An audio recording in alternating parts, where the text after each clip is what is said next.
interesting because right now I'm singing in English, so somehow I feel maybe it doesn't fit as much as it could if I was singing in Persian. However, the roots of my roots are in Iran and in New York City. Matt has studied and played with a lot of Arabic musicians, so his rhythms are coming from traditions from the Middle East. He plays a lot with Simone Shaheen, the Palestinian oud player, and I've sung a lot in Persian, and now I'm singing mostly in English, but I think we fit in this festival. How do we fit in this festival? You know, it's music that's coming from this one region, you know, and music tends to dissolve boundaries. So, just for that reason, we belong here, you know, because we're all sort of rooted in this area of the world and bringing some traces of it into our music now. That last song, Avar Sahra, for instance, the poet is from Iran. He was writing in the 1950s. The drum that Matt was playing is actually kanjira, which is actually a South Indian instrument. But you know, if you ever see that movie Lacho Drone, there's that trail, the Gypsy Trail, which is so amazing. It begins in India, and there's this small child who probably is like 7 years old, and he's singing this incredible song, and he can do all these amazing things with his voice, and it ends in Spain with a flamenco singer who's doing some amazing things with her voice that echo that original, you know, piece that started the movie.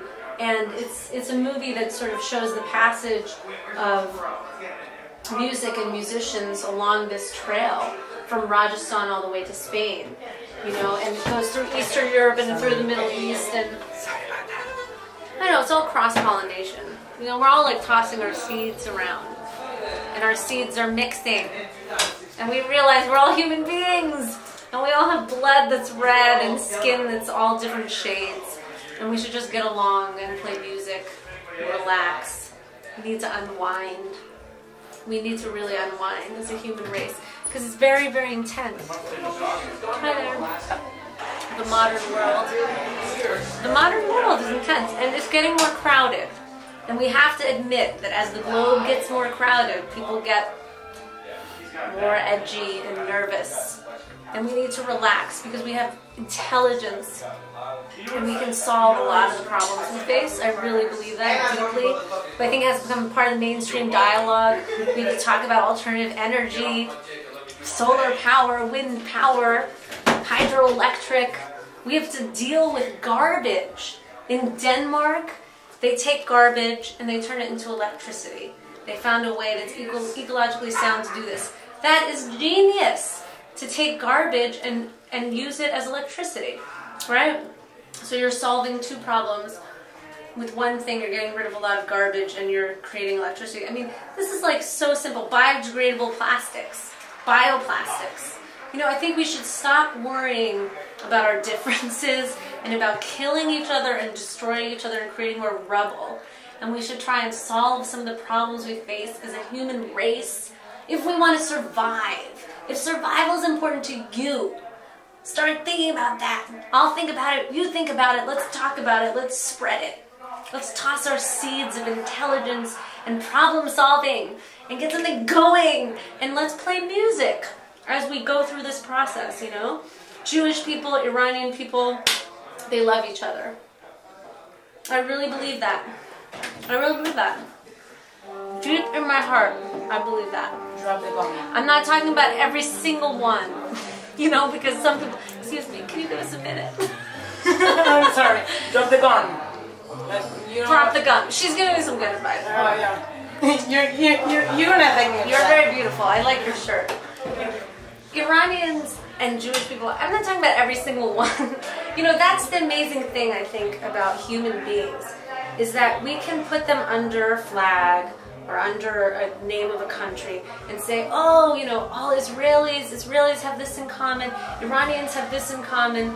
But in fact, there could be an Israeli and Iranian that have more in common than the two Israelis living next to each other or the two Iranians living next to each other. Because what really ties us together is the emotional place that we're in. What is our internal landscape? That's what's really determining where we stand.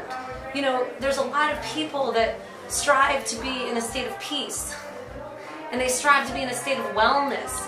There's a lot of people that are actually very happy people that all they care about is being of service. You know, that they actually care about that. Those people have more in common with each other. They could cross boundaries of race and religion and ethnicity and country. They could cross boundaries of that. They have more in common than, you know, two people living within the same country, being of the same religion, but one of them wants to kill and fight and die for X, Y, and Z, and the other is like, look, let's just relax and try to work things out, have a good day. You understand what I'm saying? So therefore, I would like to see ties develop from this space, from the space of well-being, the desire for wellness and for the survival of our species, for friendship, for solutions to our problems, because that's our evolution. Everything on this planet has evolved. You know, all the creatures evolving. Now humans is our chance, right? So that's all I have to say with Erez at the Sephardic Music Festival on December 20th, 2011. In front of the green room, we just played. Basia Schechter's playing now. She sounds so good. Pharaoh's daughter sounds amazing. Naria is going to play next. And Erez is a wonderful human being, and I appreciate his invitation to us.